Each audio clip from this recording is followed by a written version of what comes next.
கர்த்தருடைய பரிசுத்த நாமத்துக்கு மகிமை உண்டாவதாக. ஏப்ரல் மாதத்திலே ப்ராமிஸ் வேர்டை நாங்கள் பார்க்க போகிறோம். ஆதியாகமம் 8வது அதிகாரம் 1வது வசனம்.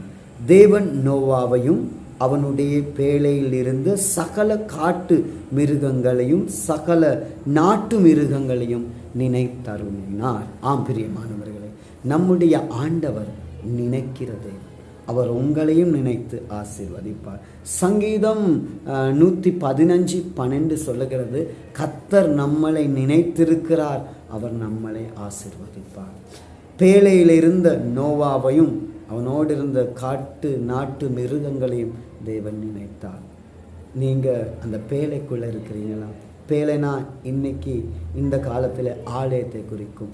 ஆலயத்துக்குள்ளே இருக்கிறீங்களா? ஆலயத்தில் வெளியே இருக்கிறீங்களா? சீக்கிரமாக அவருடைய ஆலயத்துக்குள் வாங்க, அவருடைய கால் கிட்ட வாங்க. நீங்கள் நல்லா இருப்பீங்க, நீங்கள் ஆசீர்வாதமாக இருப்பீங்க, நீங்கள் உயர்த்தப்படுவீங்க, உங்களுடைய சூழ்நிலை மாறும். ஜல பிரளயத்துக்கு பின்பதாக தேவன் நோவாவை நினைத்தார்.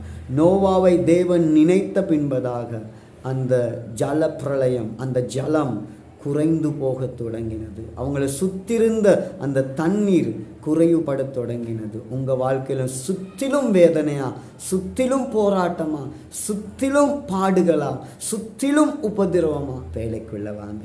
அவர் உங்களை நினைத்து உங்களை ஆசீர்வதித்து உங்களை சூழ்நிலையை அவர் மாற்ற செய்து உங்களை மகிமைப்படுத்துவார், உங்களை ஆசீர்வதிப்பார். இந்த மாதத்தில் ஓடி வாங்க, அணைக்கிற கரங்கள் இடத்துல செபிக்கலாம். அன்பான ஆண்டவரே, ஏப்ரல் மாதத்தில் இந்த வசனத்தை கேட்ட எல்லா பிள்ளைகளும் தொட்டு ஆசீர்வாதிங்க. இயேசுவின் மூலம் செபிக்கிறோம் பிதாவே. ஆமென், ஆமென், ஆமென். God bless you.